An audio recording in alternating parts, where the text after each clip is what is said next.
And then from there, it goes out, goes to pressure reducing, goes down to 100 pounds, and it goes back out again. Okay? If we're running the Herseg, which is the cogen unit will take it, it produces 420 psi steam. Okay?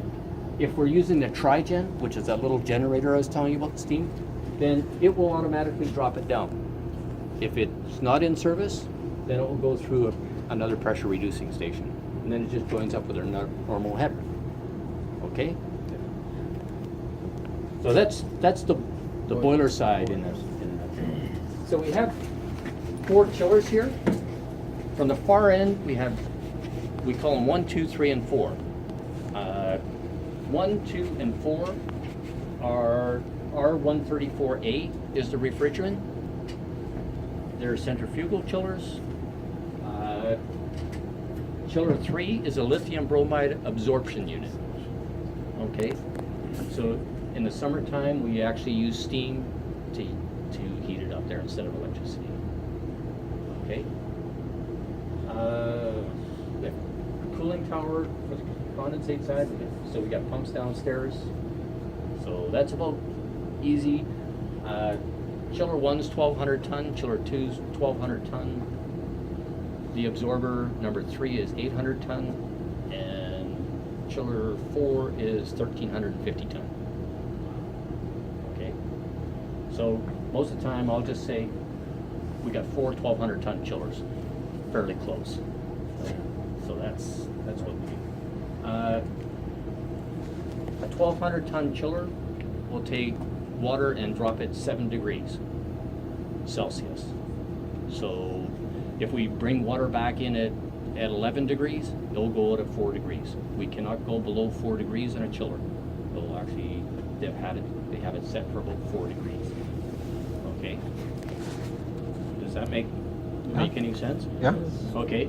So if you have, so each chiller can do 110 liters per second and drop it from 11 degrees to 4 degrees. Okay? Chillers always take 110 liters per second. That does not vary. The temperature drop can vary, because if you come back at, say, 8 degrees, 4 degrees, you're about half the load there, and so you're only going to be running at about 60% or so. Okay? So what we do, so we're going to take it, and we have secondary, so we have primary pumps to make sure your flow going through your chiller is 110 liters per second. Okay, so it's coming back into the, you can see this when we go downstairs. So this here is going out at 110 liters per second per chiller, say. If the field devices, it's never actually 110 liters per second, very seldom. So we might be requiring, say, 165 liters if we had one chiller on. Like, it's usually never exactly a chiller for the flow. So what we do is, if we have excess flow, more chillers than what the demand is, we bring a little bit back in. You know, it either comes back here and goes this way, or it comes back across this side. Okay? And these here, we'll just keep it, these, what we call our secondary pumps, they'll keep a 10 kPa difference between these headers to keep that flow going out to the field. Okay? Any questions on any of this? If the temperature drops below 4, will that just not You can actually freeze up a chiller. just stop working? The safeties on it will stop the chiller. Right. Yeah. There's the safeties on it that will stop the chiller. If you have an old chiller, sometimes there's no safeties on it, and you will freeze up the chiller. Now that's like you can destroy a chiller. Is this a control room? This is a control room. Just cells in charge. Cells in charge rooms. These You want to see this person? He Yeah. actually monitors on the far, want on to the see far the side computers? over there. He's got the cogen unit, the Herseg, the Trigen. In front of him, he's got part of the building, on this side, he's got another set of the buildings, and on this monitor right there, he's got the buildings.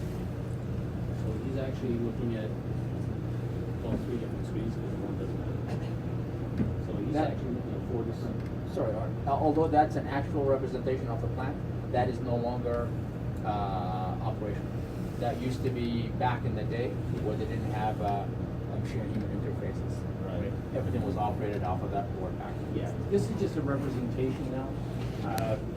It's actually on the screen. He's actually looking at it.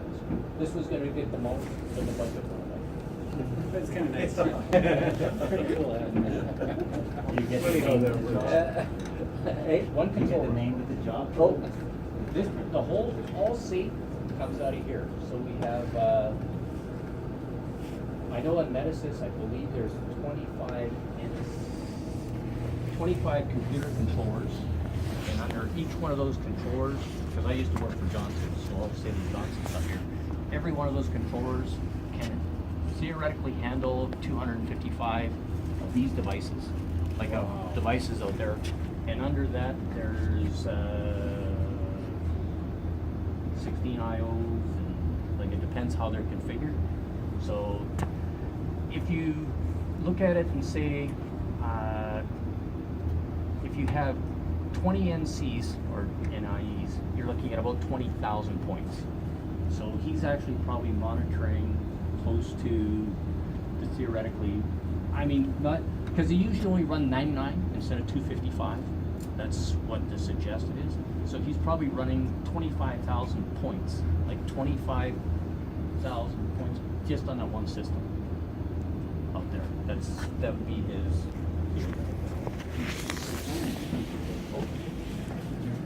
We have a lot of help.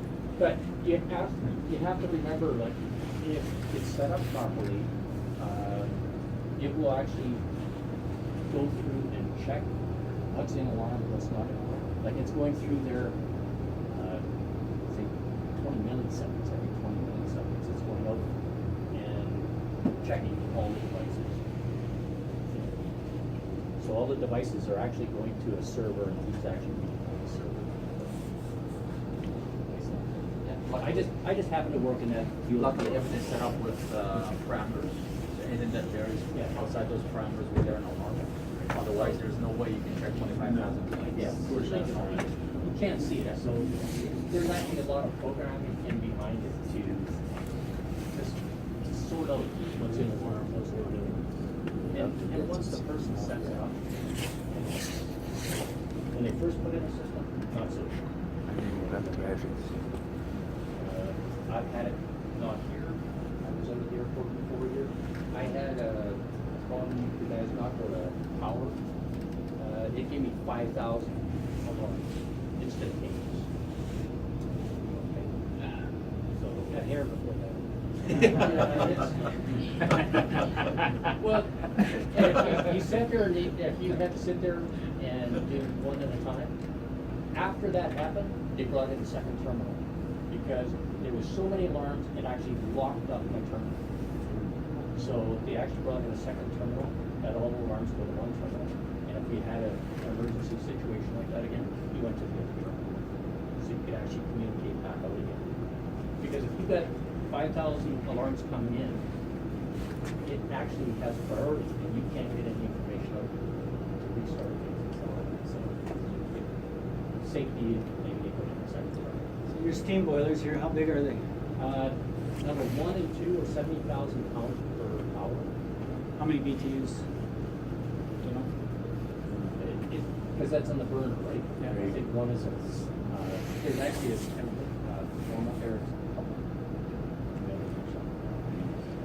Like all I know is how much steam can produce 70,000 pounds on 1 and 2 and 90,000 on 3. The cogen can produce about 14, 15,000. Plus, With the if duct you use burners. the duct burners, you're gonna get about 22.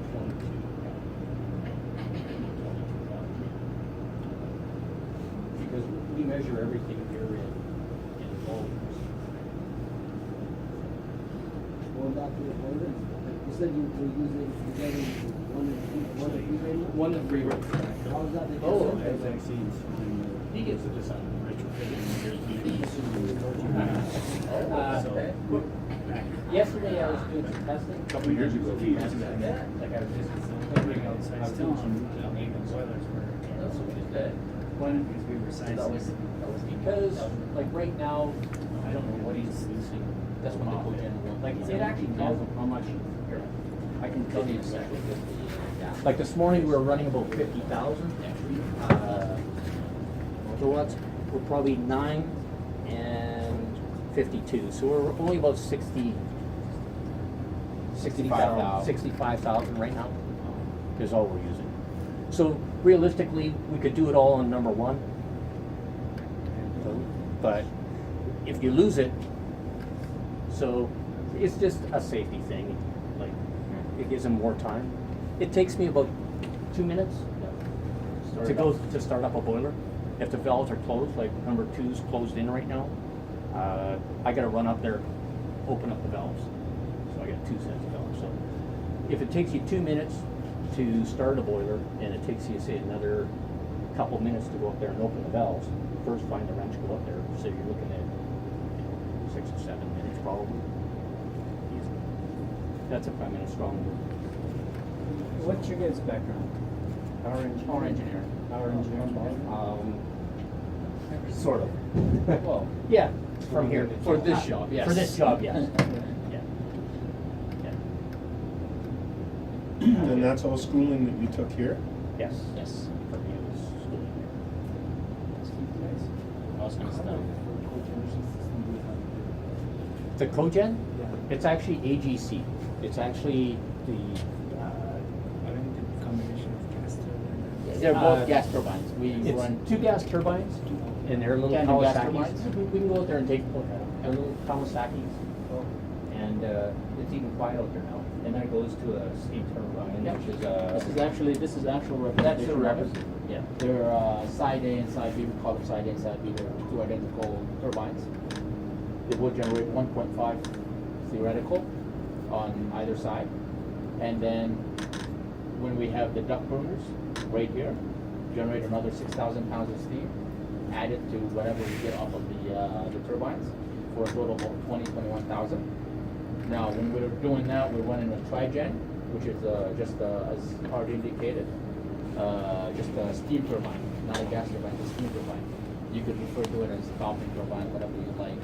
And we generate about 500 kilowatts off of that. Now, the exhaust steam is put back into the main loop or the steam header and sent down to the annex buildings. Yeah. So nothing goes to waste. Let's just put it that way. Now, if we're running on a simple cycle, no, everything would be vented up to the atmosphere, and that's not very efficient, so we don't ever run that. Unless we have to. Yes.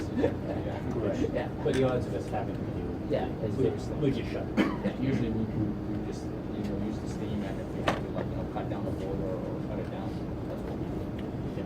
A duct burner. Yes. What is a duct burner? A duct burner, just a set of burners, like boiler burners, Yeah. that are installed in the duct after a diverter valve. So basically, we can put It all adds the fuel. It adds fuel and ignites it behind the exhaust of the turbine. Yeah, it's like if we're putting the 14,000 off the turbine, 14,000 pounds, we can't run the steam turbine.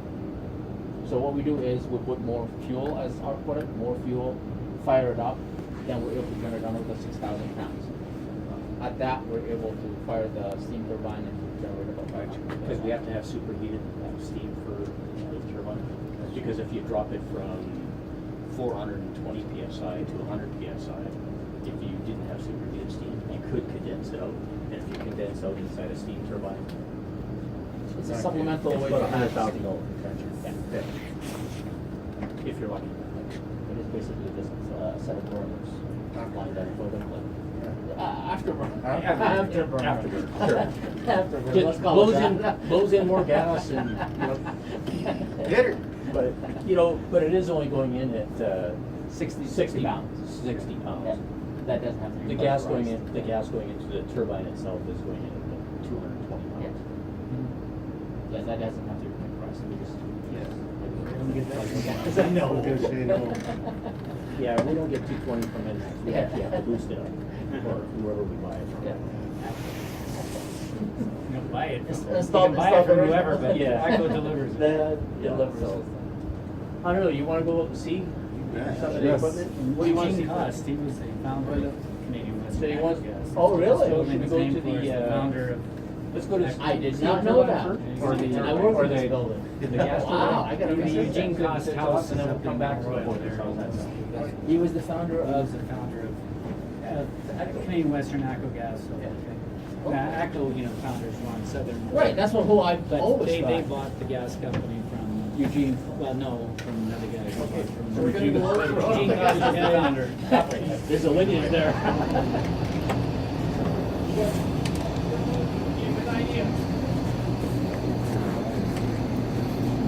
You guys enjoy. Thank you. Thank you.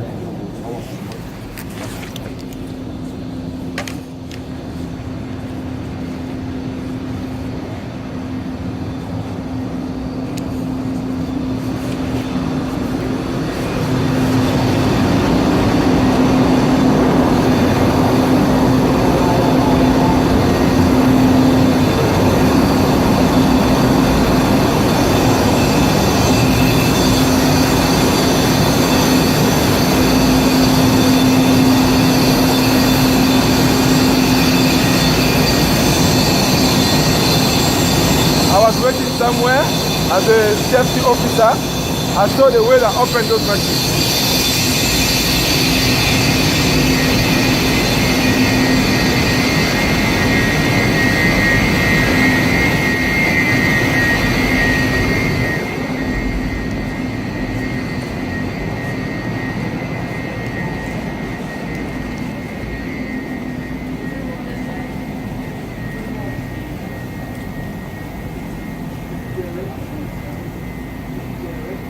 No, if this was generating right now, it would be really noisy, and all the doors would have to be closed. Because we have to keep it cool. Like in here, it's hotter than we have to take air and move it through here all the time. Air comes in through this one, in through the end down there, and it actually goes up through the exhaust. Well, just to keep the unit cool. The unit has to stay cool. Just coming from both sides. Take the battery.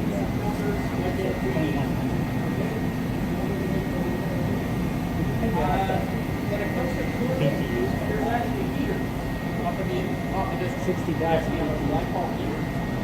It's just like a coil with air coming in through those rings. So we can't let the oil get too hot. We can't let the oil get too cold. This section here goes in. That's the generator. That's the starter motor. That little thing up there. So, this is enough us. Okay, that's actually the starter motor. So, okay, this underneath here is a gearbox. Right. Because the RPM for the generator is 1800 RPM. Okay. The turbine in the next one is 20,000. Oh. Okay. So it's going from 20,000 to 1800. This gearbox. So you can imagine that the oil gets a little warm in there. So it actually sends all the oil out, up into the last section into the cooler. It's automatic gearbox. It's automatic. It's actually, it's not, there's no transmission. Yeah. It's fixed. So it's automatic. So everything. It's The turbine's always running at 20,000. This here has to stay at 1800.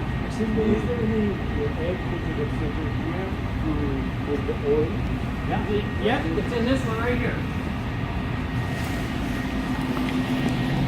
That's the cooler right up above there. Just watch Open it. space. Okay, so that's the cooler Can you above move? that fan. Can you go and I can see? Okay? It's just like, not all the doors will open at the same time. Okay? This is auto stack. Yeah, So you're self- and there's actually a heater at the top of this.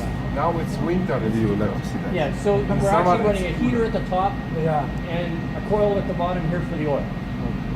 Okay? So it's not gonna allow it to come in and freeze the oil in that coil. So it's gotta keep the oil in here is all synthetic. Okay. It's actually right here. This is what we used to use, is turbine oil, Shell 750. We're now using an oil out of Japan. Like on the other side, there's a container, and they actually bring it in from Japan. We have two. It's two, one here and one on the other side. Whatever on this side is the same as the other side. Yeah. Okay? Wing. Like it's wing. Yeah. A little. This generator, another generator. So when we go past this section, this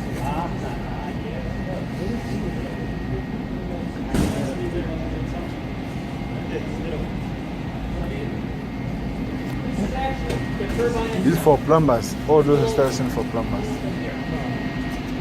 And pipe fitter. When you say gas goes in, you can hear it change.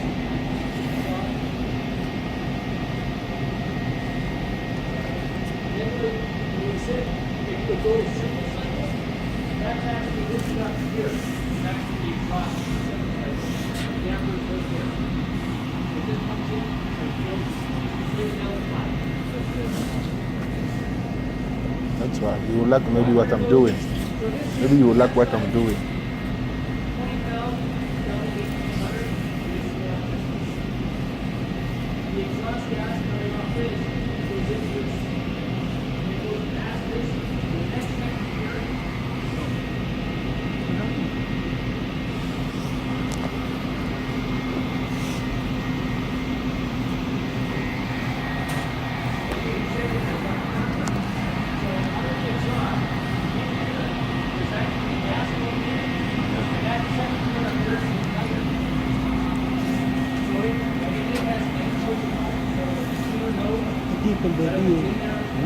The people they build this machine is they are so genius about it. This is small. They're small, they know the idea. This is Big trade, one. small stuff. This is big one. This is big one. There is some, if you see, no, this came from heaven. They are so intelligent about it. The people that fix it, they pay them 130 bucks per hour.